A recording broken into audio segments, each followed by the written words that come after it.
Welcome back to 90 minutes past 6. We've still got sport to come, but first, people involved in a wide range of traditional crafts are crossing the Atlantic this week. Paul Clark, who'll be reporting from Washington, caught up with 3 of them before they left. At his home in Market Hill, Richard Sterrett is working on another lambeg drum. Richard learned this skill from his father. These instruments were first brought to Ireland with the Williamite Army in 1690. I'm going to be manufacturing 2 drums to let them see how to make drums, and I'm also going to be drumming a couple of drums with my nephew Darren, and letting the people hear the sound that we call the heartbeat of Ulster. You know, I grew up in Lambeg, within sight and sound of these drums, but I've never actually played one. Well, you know, I've always heard it said that a lambeg drum sounds better from a distance, but Paul, this is your chance. I want to hear you play. I can hardly wait. Here we go. First time. Good man.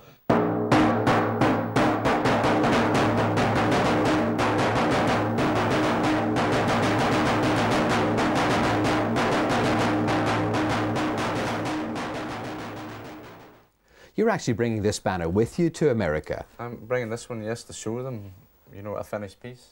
And what do you think the Americans will make of it? I'm not too sure. I'll soon find out when I'm over there, but I'm sure they'll like it. You know, they'll be fascinated, hopefully. Of course, we're very familiar with this artwork and very familiar with banners in Northern Ireland. You're actually going to make one in Washington and leave it at the Smithsonian Institute. We are. We're going to paint one and then present it to the Smithsonians at the end of it, you know, as a keepsake. What will be in the middle? Well, on one side we're going to keep William, because he is the main, you know, on the banners, you know, for the orange banner. On the other side we're going to put a portrait of Andrew Jackson, an ex-president, because I'm hoping it'll create a wee bit of interest from the American people on somebody, you know, that was their president. And in Portadown, Lorraine Mullen is putting the finishing touches to yet another ornate costume for a feis. Well, when I was invited, I thought I was being invited up to a festival in Cultraw, and not to be a participant, but I thought I was just being invited up, and was very excited at the prospect of being invited up. So it was a wee bit different a couple of days later when I got a bit more information. I found out then that it was to be in Washington. And how do you feel about the prospect of going across the Atlantic? Very excited. I feel very privileged to be invited. Really honoured, and I just hope I can do Northern Ireland proud. The work of Lorraine, William and Richard are just 3 examples of Northern Ireland culture which will be on show later this week in Washington. And I'll be with them, reporting live from the world-famous Smithsonian Institution. Right, Adrian. The Alliance leader David Ford has criticised the number of Stormont government ministers who are on a trip to Washington. 7 ministers are taking part in a cultural exhibition in the centre of the city. Almost 200 people who are involved in arts and culture here are taking part in the event at the world-famous Smithsonian Institute for Work. Paul Clark reports. Rachel Cinnamon wishes there were more days like this in East Belfast. For once, Rachel's not having to dodge the showers as she begins her latest work of art. Well, we're hoping to have the outline done by Wednesday, for sure.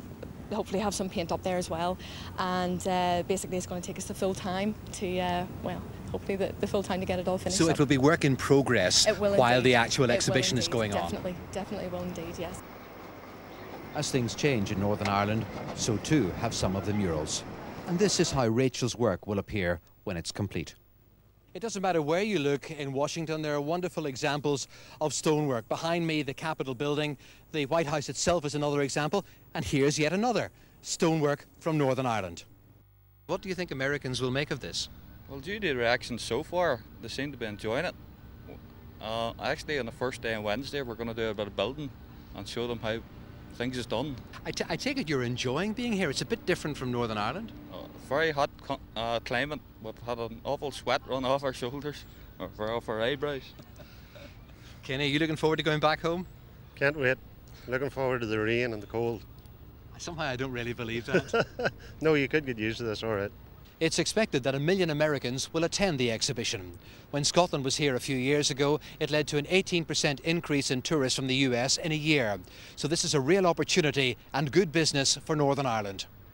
This is a once-in-a-lifetime opportunity for Northern Ireland to showcase its talents, its achievements, its opportunities to the world. And as Tourism Minister and Economy Minister, I'm delighted with the opportunity this presents to Northern Ireland to bring visitors and bring business and investment and jobs to Northern Ireland. That's what we're about, and we've got a great opportunity and a great platform here in the United States this week. Earlier today, Nigel Dodds joined another ministerial colleague at the launch of a Titanic exhibition, which is running in parallel with the Folklife Festival and is part of rediscovering what Northern Ireland has to offer. In terms of the timing of it, it's perfect because Northern Ireland has been in the headlines for this past number of weeks over in the States. So in the run-up to the Smithsonian, it really is couldn't have been better planned. Northern Ireland ministers are here in numbers, and later this evening they'll be meeting senators and members of Congress on Capitol Hill behind me. They'll be telling them Northern Ireland is open for business. Paul Clark, UTV Live, Washington. At the Smithsonian. Well, it's been a big day for Northern Ireland in Washington, and we cross now to Paul Clark, who's there for us now. Paul. Good evening from Washington. Now, timing, they say, is everything. When it was planned a couple of years ago to bring Northern Ireland arts and culture to Washington, who'd have thought that things would have changed so much at home?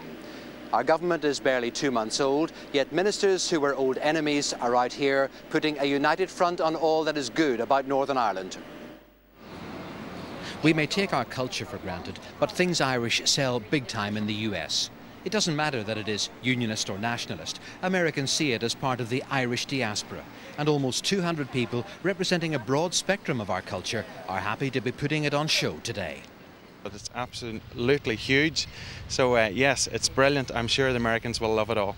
But the negativity from home, that doesn't help. It's disappointing, I think, and all the delegates are disappointed by that, but I know that all the people that are here are very, very committed to this.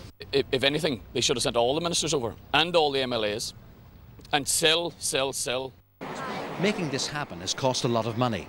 It's become a partnership between the public and private sectors. To one man at the helm, it's made good business sense. We're not looking for a quick return.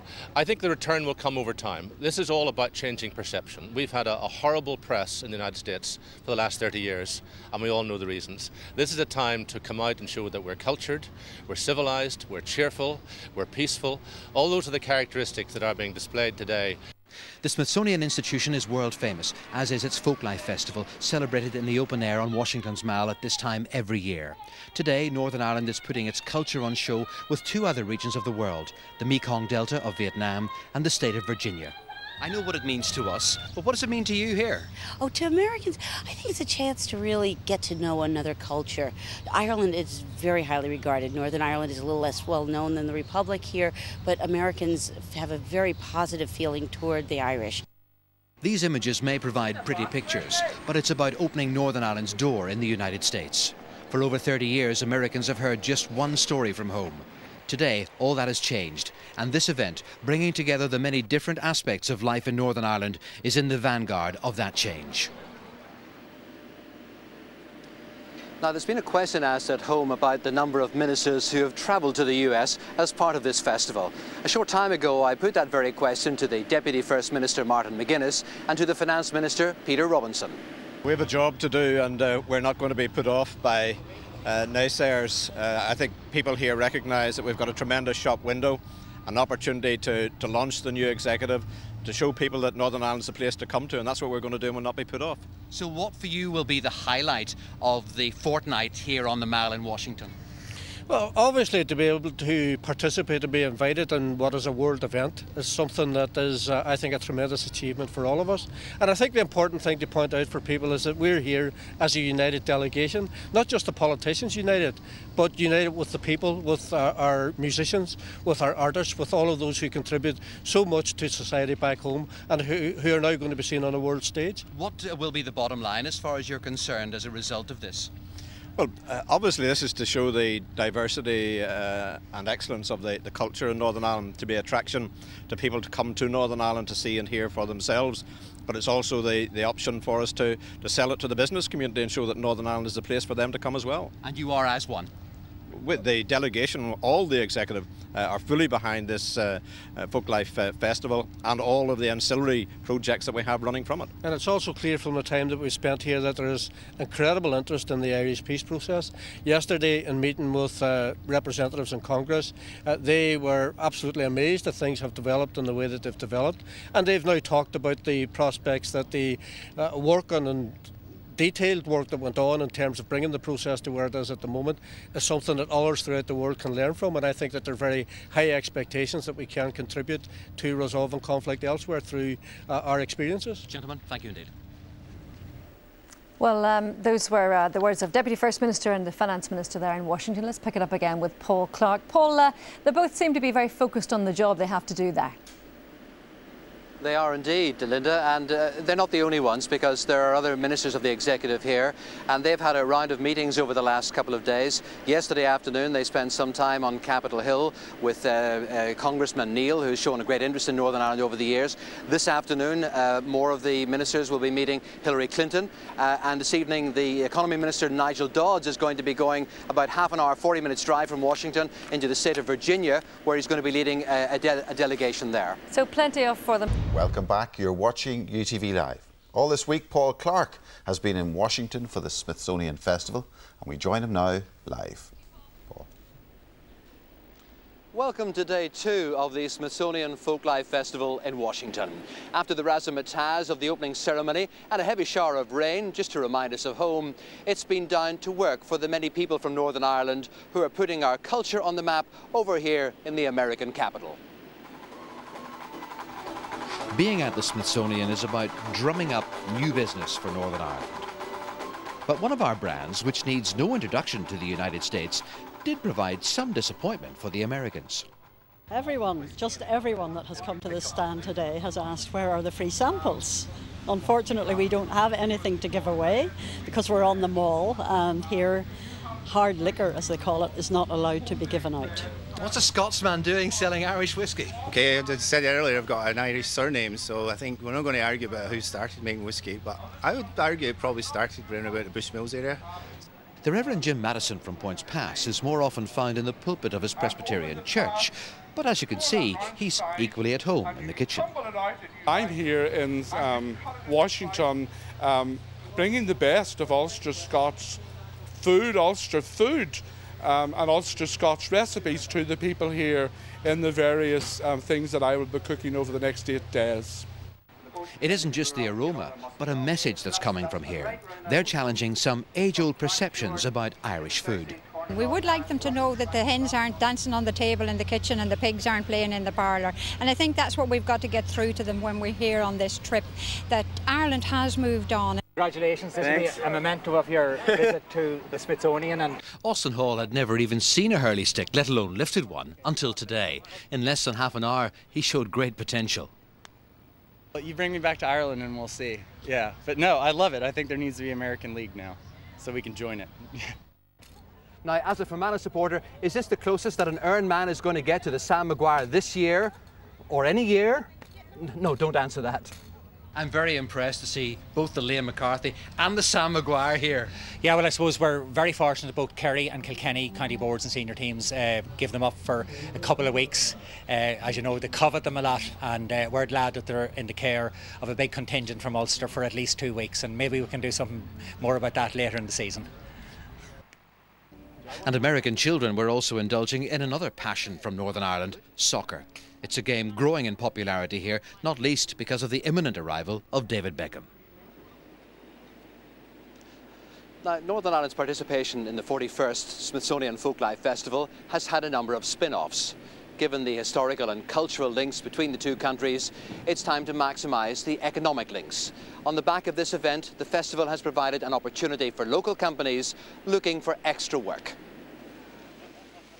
Economy Minister Nigel Dodds took the short journey from Washington into Virginia to meet business leaders.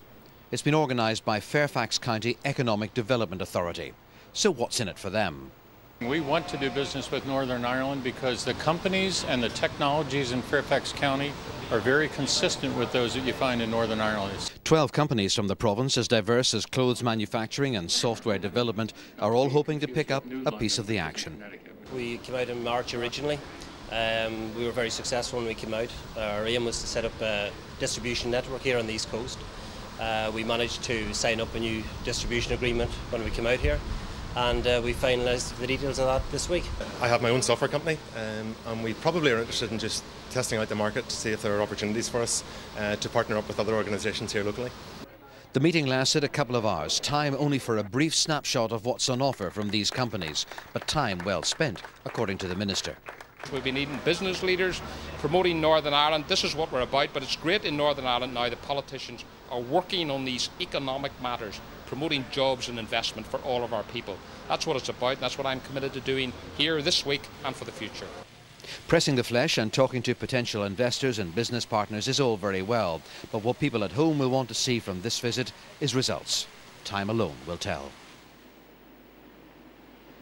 And that's it from another gloriously sunny day in Washington, where temperatures have reached the 90s. But we won't be put off. We're back tomorrow on day 3 of the Smithsonian Festival, weather permitting. Now it's back. Well, Paul Clark has been in Washington for the Smithsonian Festival there this week, and we can now cross there and join Paul. Well, good evening from Washington. And after yesterday's high of 93 degrees, it's turned a little cooler today. These conditions are more bearable for the people who are out here for the Smithsonian Folklife Festival. But as the sun beat down earlier, all that I spoke to were glad to be here. A good job well done. Earlier this week it was work in progress. Now it's being inspected by the Clerk of Works, none less than the Minister for Arts and Culture himself, Edwin Poots. At the beginning of this week they were planning the mural. The paint hadn't arrived, so they had to wait for a few days. But Dee, in that time you haven't been wasting it. No, I haven't been wasting time at all, Paul. As you said, there was a problem with the paint and the scaffolding at the beginning of the week. But finally they've got it up and going now. But the past couple of days I've been getting myself around the festival, meet new friends, seeing other different exhibitions. But now it's back to work, time for work now. On Monday's UTV Live, I talked to 3 participants before they left home. They're now settling into life on the Mall here in Washington. People seem to be very intrigued, and fascinated with the banners. But they seem to be asked more questions of what they're for, and not being a historian, it's been very difficult, for them to understand, but it's gone down well. Once they hear it, they all come. It gathers them in. It's like a honeypot to bees. So it is. They just come running to hear the drum. It's very infectious. Everybody's grandmother does Irish lace and have passed pieces down, or they have dancing costumes. There's a tremendous interest, and particularly the festival dancing. I thought it would have been more the fish dancing, but no, they're really interested in the folk dancing. The oldest man to travel from Northern Ireland is Tommy Quinn from Derrylachan near Coal Island. Just demonstrating eel fishing, me and the son. And we'll have our lines and all here, and that's all assembled all around there, and we're trying to do our best to demonstrate. And in between times, playing the squeeze box? We're told to bring a squeeze box.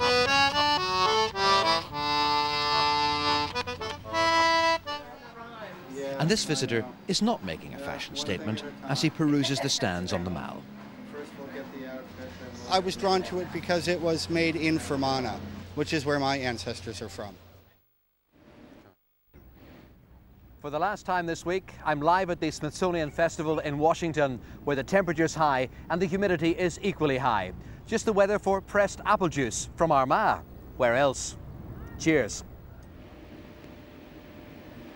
Well, after that material that ought not to have appeared just there now, let me tell you about this item that's in my hand, because Northern Ireland is making the headlines in today's Washington Post, and the news, I'm delighted to say, is good. Now, next week, Independence Day, July the 4th, and that will trigger the beginning of the holiday season when upwards of 1 million people will see what Northern Ireland has to offer. If you'd like to find out more about the Smithsonian Folklife Festival, then go to our website, u.tv, and follow the links. Paul Clark, UTV Live in Washington. Thanks very much indeed, Paul. And Paul